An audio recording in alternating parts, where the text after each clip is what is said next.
You didn't think I was going to let this ride, did you?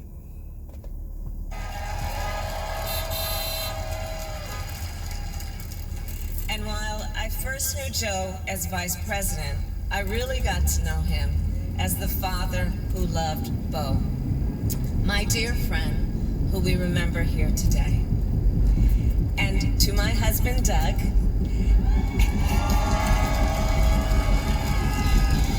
and our children, Cole and Ella, and my sister Maya, and our whole family, I love you all more than I can ever express.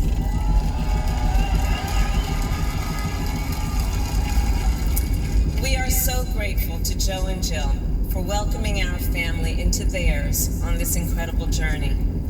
And to the woman most responsible for my presence here today, my mother, Shamala Gopalan Harris, who is always in our heart. I get choked up. Not like Van Jones choked up, but I'm choked up from the hemp smoke. And I'm choked up every time she says, for the person that's most responsible for me being here today, my mother. First and foremost, the person that's most responsible for anybody being anywhere is the father. Because without him, you ain't gonna be born. Secondly, her father has to be the most important person in the world for her to be here because he's Jamaican, which translates to black. And she's the first black VP. She's not the first Brahmin Indian VP. At least that's not what they billboarded. At least that's not the way she campaigned. At least that's not the way they've been perpetuating her. But every single time she gives credit for being on the stage, it's her mama.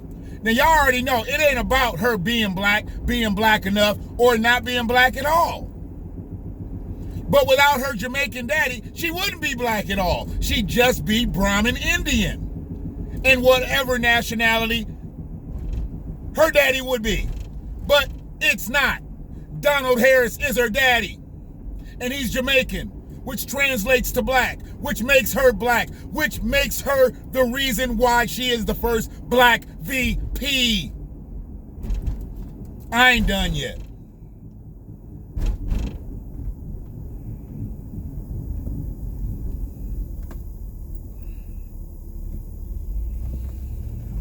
So where's it at? Oh, I always drop my Bluetooth right around here. Hold on a second. It'll come back. Here we go.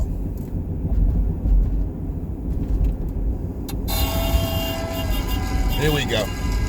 When she came here from India at the age of 19, she maybe didn't quite imagine this moment. But she believed so deeply in an America where a moment like this is possible. And so I am thinking about her and about the generations of women, black women. About the generations of women, black women. Her mama's Brahmin Indian, but she went right to black women. What black woman are you talking about? Your mama? No, because she's not black. Your grandmama? Donald's mama? Because she is black. See how she flip-flops? Hopscotch? She jumps in and out of blackness so easily, but it's not her fault. It's our fault. We allowed her to do this shit. We allowed them to do this shit to us. She don't bit more want to be black, except when she needs to be black, than a man in the moon. I mean, she always has to remind herself, oh shit, I gotta say black. Oh, I'm in a safe space, I can say woman of color. Or I'm in a safer space, or I can say people of color. Or I'm in a real safe space, Southeast Asians.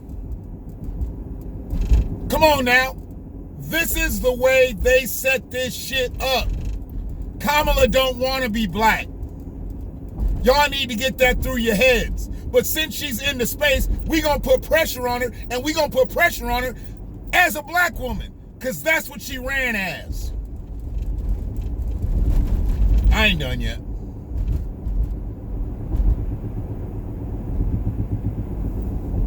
It's probably about to go out again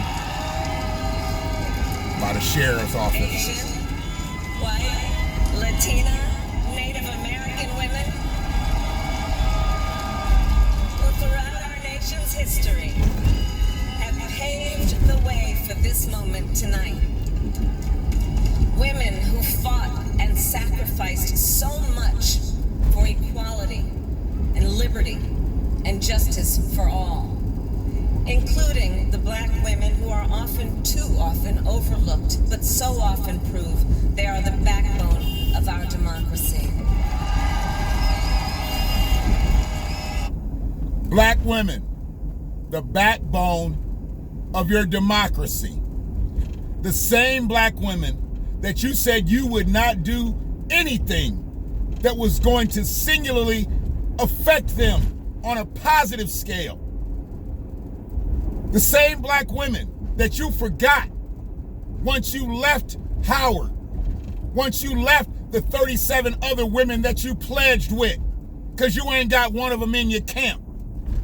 The same black women that you had arrested for their kids being truant, even though their kids were sickly, too sickly to go to school. The same black women that you had in prison unjustifiably when you were an AG. Those black women, see, this is that bullshit. And I told y'all I was going to be positive during the campaign, during the election cycle. And I did that. But now we back on the shit. They in the space. They gonna catch heat. They gonna catch pressure from some of us. The rest of y'all gonna be singing and dancing. Ski-weeing. Y'all be wearing your Timbos and your koozies. Kamala's in. Joe's in. Not applying no pressure, just like you didn't with Barack. But for those of us who are going to apply pressure, this is what we got to stay on. This is the square we stand on. Fuck this. Is this the end of it? All the women who have worked to secure and protect the right to vote for over a century, 100 years ago with the 19th Amendment, 55 years ago with the Voting Rights Act, and now in 2020 with a new generation of women in our country who cast their ballots and continued the fight for their fundamental right to vote and be heard.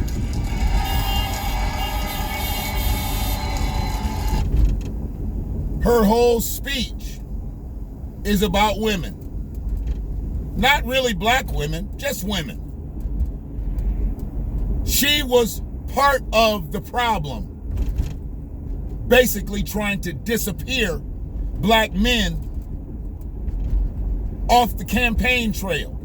Black men didn't matter. She never said anything about black men. But then she showed up in barbershops, in black neighborhoods. She showed up in black churches, in black neighborhoods. After campaigning, truthfully, anti-black man. Because I don't care that she's got a white husband. That don't make me none. If you know who the fuck I am, you understand. That don't make her less progressive. What makes her less progressive is that she don't want to be here as a black woman. If she could cast all that bullshit aside, she would. Y'all just don't understand. Kamala don't want to be where y'all at. She don't want to be in that space. The first night, she slighted once again her father, elevated once again her mother, which there's nothing wrong with her elevating her mother. But to say that that's the single most important person as to the reason why she's in that space, she's full of shit. Because she wouldn't be in that space if she was an Indian woman. She wouldn't be in that space if she hadn't came up in Oakland, California, and her daddy wasn't black. But nobody cares. because she said she was black once or twice. Messed around with downtown Willie Brown. Soaked up some of that HBCU-ism. Listened to Tupac records and Snoop Dogg records in the mid-'80s. And y'all good with it. Y'all gonna sister girl with it. And she don't bit more give a fuck about y'all. Don't that matter? Because y'all usually care about who cares about you. Y'all usually care about who likes you. Y'all usually care about who loves you. But y'all don't care. Kamala just be like, fuck them. Fuck them. I don't need them. Oh shit. Yes, I do. Because what happened was, the funny thing that happened was that she really didn't think she was going to need y'all. She really didn't think that she was going to be in a position like she was. And then when she had to drop out the race, she's like, uh-oh, plan B. Let me jump in line. I bet she got to making calls. Because if it wasn't going to be her or Corey, they was going to have to find somebody who was going to be supposedly strong enough to work Trump off the board. And all them career politicians, young to old, couldn't move the needle. So they went and got old Joe's ass. And she was just enough of a clown to do what she did. And jumped on and said, I'll do whatever to be in this space. I'll do whatever. And once she got in the space, y'all was good with it. Oh, we can have the first black woman VP. Y'all was trying to get to the first black woman president, but you didn't support her enough then. Now she's just going bandwagon in on somebody else who's already had failed attempts. He had already had 2 failed attempts. He had been VP and didn't go right to trying to be president. Why didn't he? Y'all never asked that? Like, why didn't Joe run right out the the seat was still hot. Why didn't Joe go get that? Nobody asked. And then Donald Trump was so bad for America, then they said, you know what, Joe, you got to get back in here. You're the only one that can save this. And so now Joe's in. And then here come Kamala coming back. Joe was in 4th place. Kamala was in 7th place. So you got 2 people that didn't medal that are about to walk into the White House. Y'all crazy as fuck. Y'all do what y'all need to do out here. But please stay out of the way of the people that are trying to do the work. Because we got to start with local politics, state politics, put shit together to be able to take to Washington, D.C., to be able to put pressure on them. But everybody else that just wants to sing, dance, ski-wee, stay the fuck out the way. It's all good. Just stay out the way. Because if you're good with being insulted, with being embarrassed by who everybody's calling the first black woman VP, she done went to woman of color already. She done thanked her Indian mama, still ain't thanked her black daddy as the reason why she's in the space. If y'all good with that, be good with that. But for the rest of us, we ain't good with that. And we'll keep fighting that problem. And y'all keep fighting this problem. Because y'all got a problem. But we're not going to fight you on that. We're going to fight the system. Y'all fight with yourselves as to why y'all need to be loved, need to be hugged and kissed so much by politicians. Because that's all they do. They love you, they hug you and kiss you, tell you nice things, but don't do shit for you. But you good with it. Ski-wee. It's the BlackWatch. We're going to keep moving. The heat's going to keep turning up. But we don't break. We don't even bend. One love.